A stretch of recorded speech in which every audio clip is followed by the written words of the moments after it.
knocking out projects one at a time. So we're gonna start on the Area 51 Subaru in this episode. This is gonna be the cheek clapper. I might put it down the side or something.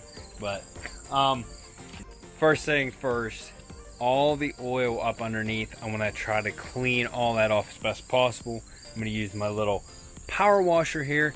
I need to go down to the store and get some engine degreaser real quick. That stuff works wonders. And when I come back, I'm gonna let it run for a little bit because you want to get the engine good and hot first. Spray it down, and then I'm gonna use the power washer. I normally just use a regular hose, but the power washer is gonna get deep, real deep. Ow! But I'm not gonna get into anything too extensive on this right now. I do want to go to Johnny's in this episode to hopefully get the rear suspension parts. Maybe we can get those replaced. I need the steering rack, boots to go on the arms. They're both tore. I need CV boots for the front axles. The back ones are okay, but the front ones need to be replaced. This is gonna be leaving in 2 days, so it's like in storage right now. But get this thing sprayed down, and then we'll get it in here and get it up on the lift, and then maybe I can go ahead and tear those suspension parts off, so we're ready whenever we get the ones at Johnny's.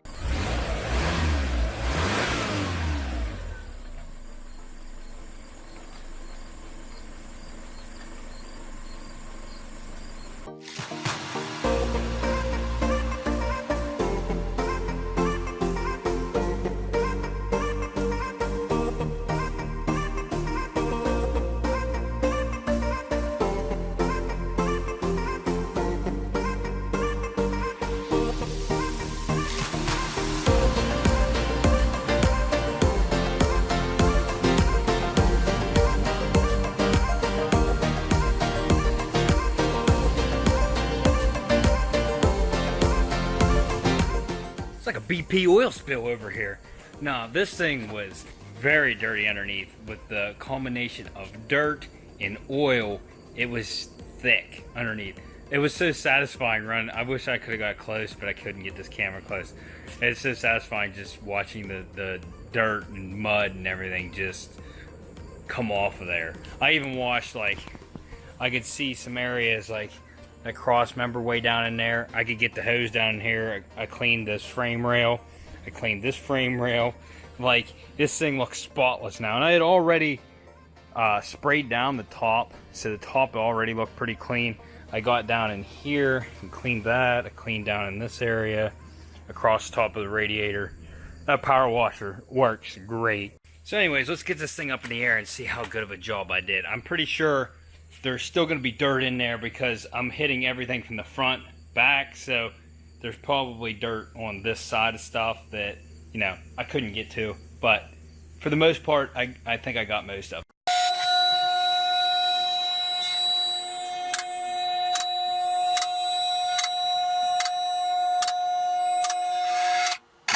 Alright, so we're both seeing this for the first time.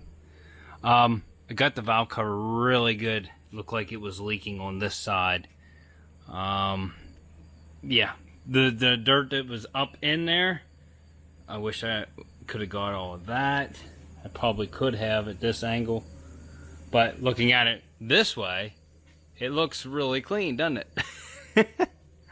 So yeah, laying underneath it, it's not like the most effective way, but for the most part, yeah, ugh, that's disgusting. Yeah, it still needs sprayed off, and I'm not doing it inside my garage, so we might have to take it out and do it again. But I got a lot of it off. Like, you couldn't even see that cross member, and the thing looks brand new. It's because it was caked in oil. Now that it's somewhat clean, you can see that somebody had the transmission pan off at one time, because that's not factory sealant on there, which means it's probably serviced, and that's good. The oil pan, that's not factory sealant on that. You couldn't tell with all the grease on it. Now we can tell. The timing cover gasket, that's just to seal out dirt and stuff. It's cracked up and stuff around the water pump housing, but for the most part, not too hateful. Valve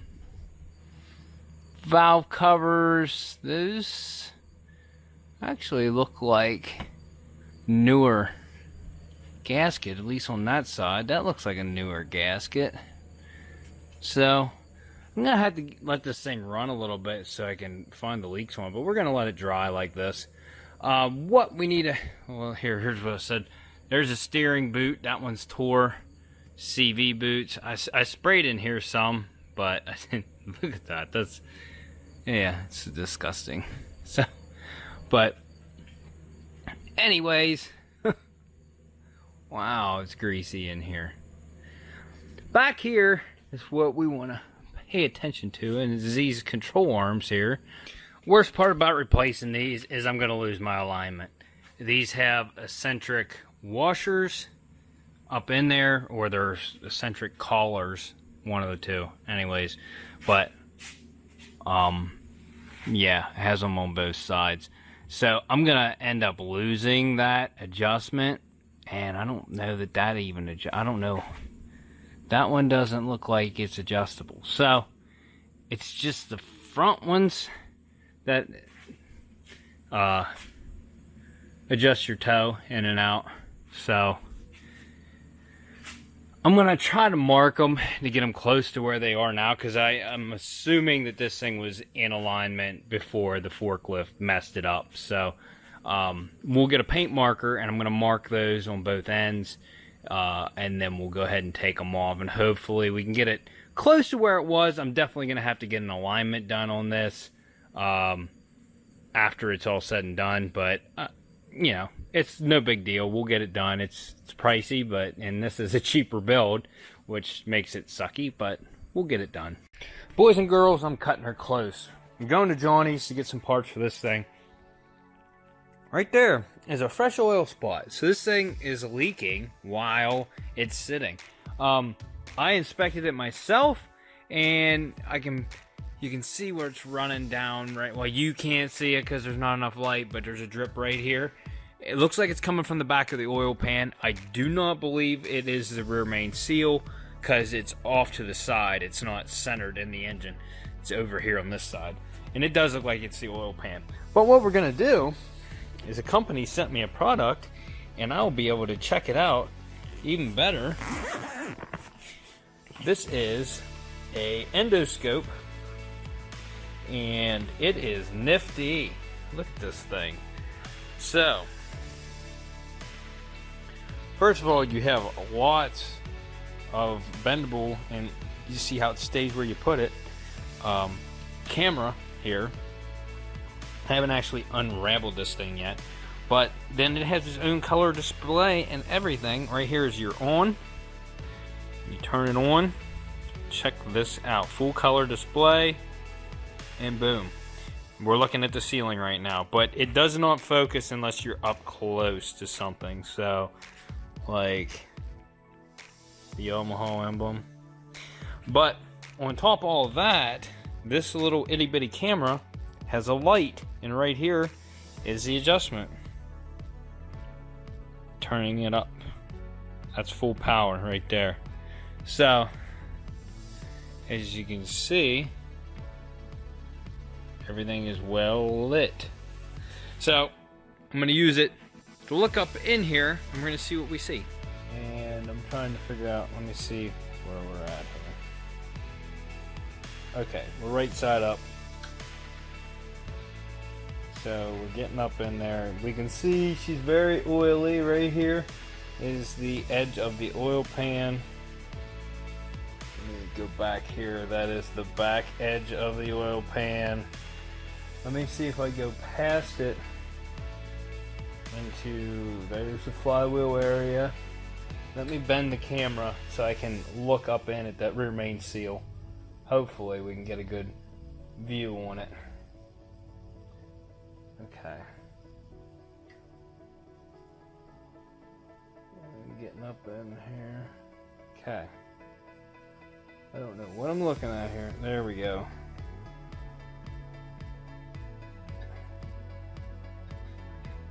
It does not look oily up in there around that main seal. So I think we're good there. It is the oil pan. In fact, right here it is, the oil pan. It is just nasty. So, yep. So we'll have to be doing an oil pan gasket. So if you guys yourself would want to pick up one of these, what is this? Oiiwak? Oiiwak? Oiiwak? Why do they have such weird names on these products? Anyways, if you guys would want to pick up one of these, I'm going to have a link in the description. And if there's a discount code, I will include it. It comes in this neat little case.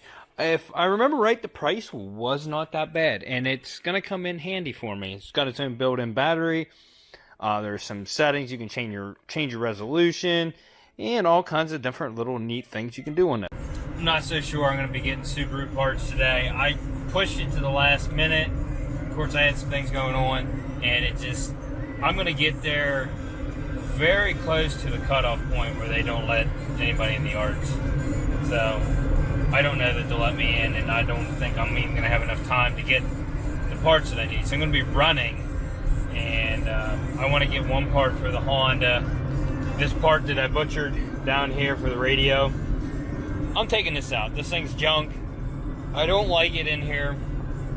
I thought I'd like it a lot more than I do, but I don't. So we're going to go back to basics. I'm going to put a regular panel here with cigarette outlets and put a normal Bluetooth radio in up here, singled in.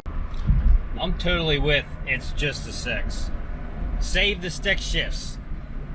All stick shifts matter.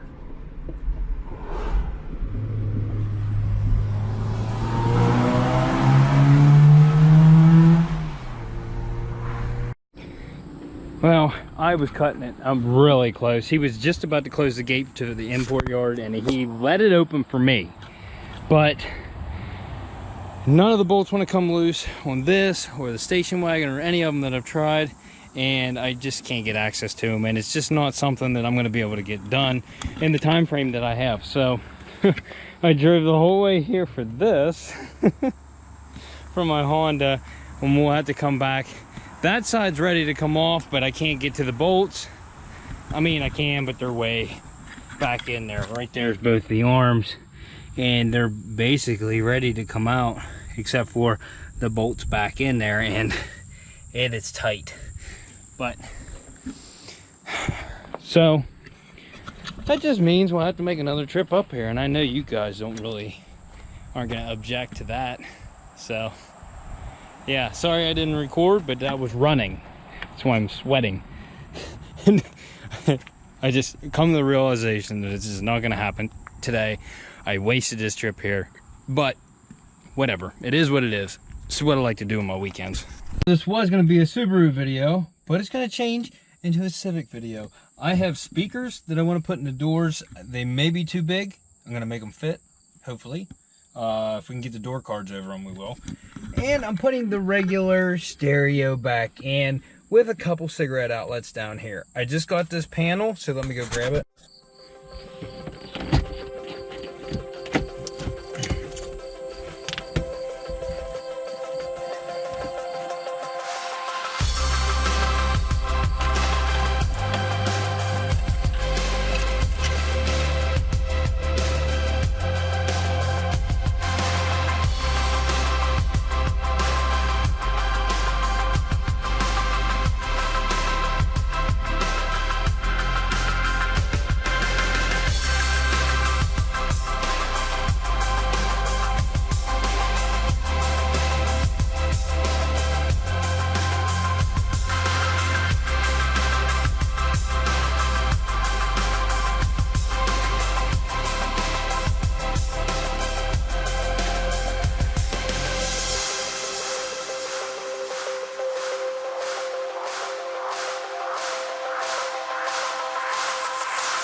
I had another cigarette outlet, so I drilled a hole.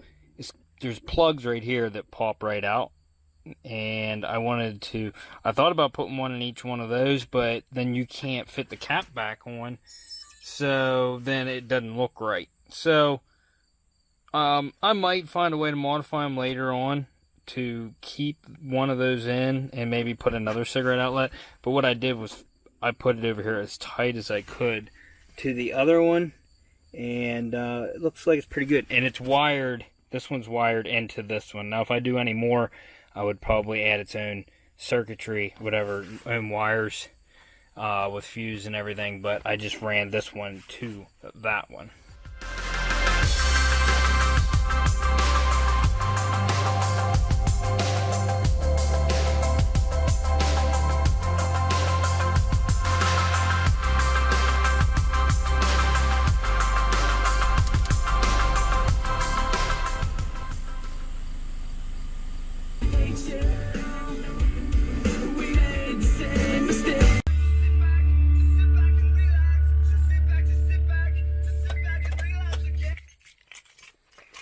Alright, so now we're going to rip the door panels off because I have JVC speakers over there, and I'm pretty sure this speaker's blown. It's got a nice vibration noise to it, and I don't think this one's any better.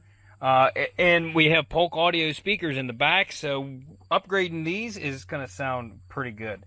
I'm happy with this. I was happy with this setup originally. Then I changed my mind. I wanted a touchscreen, did all that. You know what? Plain and simple Bluetooth connection is by far all you need in a car. Less distraction, good audio, and you don't have to worry about wire. Even though I have 50 wires hanging off this thing, you don't have to worry about wires. So I'm happy with this. This is what I'm sticking with.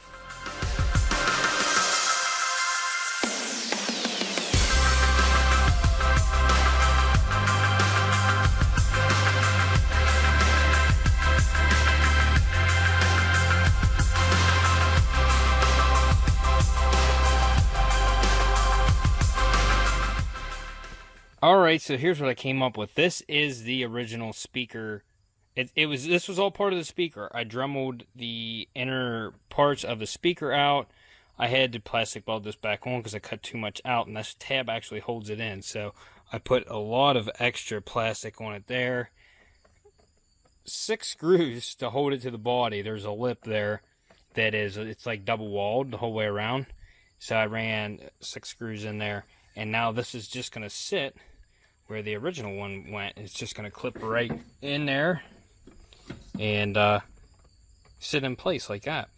And it's going to be tight on the door, but the seal actually fits around it perfectly. It's just the right size. So now all I'm going to do is pull the pins out of the stock connector here, and then I can just wire those directly. Well, they're different than I thought they were. I thought I was going to be able to use those, but I don't think that's going to be the case. They're different connectors. So I'm going to have to cut these and splice little connectors on them to connect it to the back of the speaker.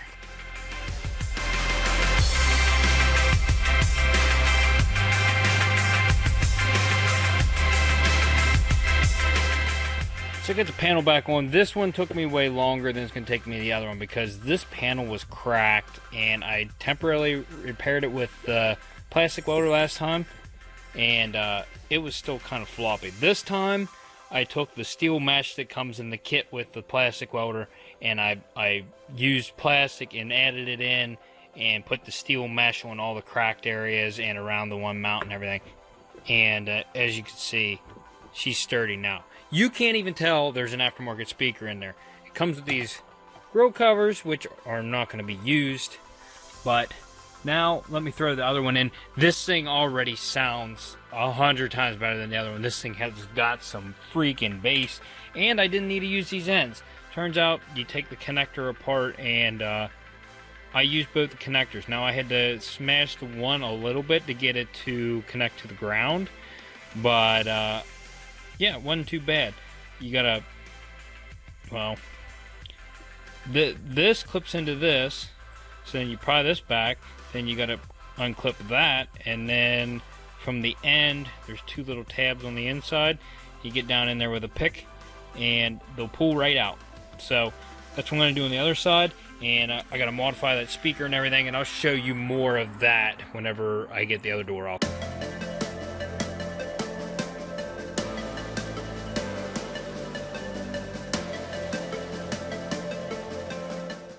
So like I said, this door speaker sounded like it was blown. Sure enough, you can see the tear in it right there.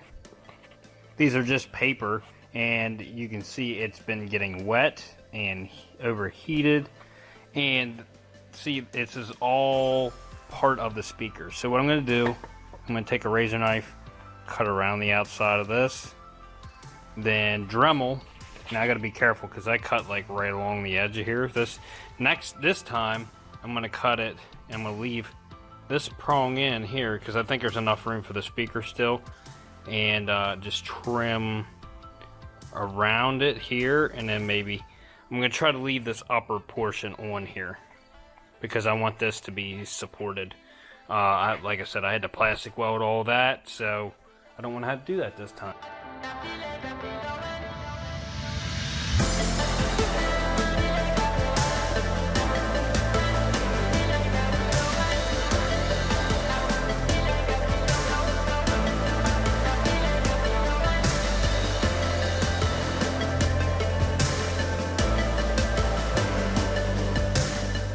So now, as you can see, I got this ring.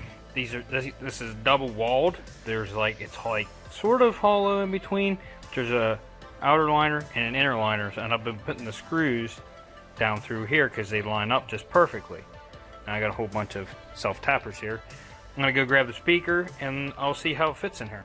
No lie, I've had these speakers, I bet you, 8 years. I bought a whole stereo speaker kit. It was at Pep Boys. It was JVC. It was a stereo plus the speakers, and I've never used the speakers. So I've had these for, and I was looking for them, and I just found them. So now, as you can see, put this on here, and this is about where it's gonna sit. And look, it has plenty of clearance. There's plenty of clearance away from that. There's no way anything's going to hit it. So, this is how we're going to do it. Going to throw the screws in this, and it'll be ready to throw in the car. And so, there you have it. Now it's a factory speaker. Now I can just throw it in the car.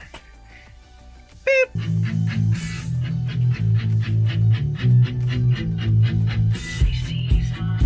And there you have it. That's how you install speakers in your car. Every car is going to be different, so this will probably not apply to your vehicle. Yeah, I'm thrilled. They fit perfect after modifications, but everything goes in. Everything's good. Yes, this isn't what I planned to do today. I wanted to do work on this thing, but I got to go to work tomorrow. Second shift. First day of second shift, so we'll see how that goes. It's not really a bad shift. It's 2 to 10 o'clock. So I'll get home around 11, get to bed, wake up early, do stuff in the mornings. So, hopefully I get some recording done during the week. We'll get some things done. I'm not going to be able to go to Johnny's to get parts, but I am going to look and see. Maybe those control arms are cheap. Maybe I just buy some new ones. So, we'll see what happens. Rock Auto seems to have best prices on everything like that. So, I'll look them up. I'll see what I can find, and then maybe we'll start on the Subaru. But I also got to start the body work on the Infiniti. The four-wheeler's gone, so we have more room in here. And my car was clean, so I put it in here. But anyways, if you guys enjoyed this video, go check out some other videos. You might like those too. You might not. I don't know. You like hot dogs? I do. So, if you like this video, hit the like button, hit the subscribe button, hit the bell so you get notifications. Check out my merch. It's right below the video or on the side, plus there's a link in the description. And we'll see you on the next episode of Unwrapped.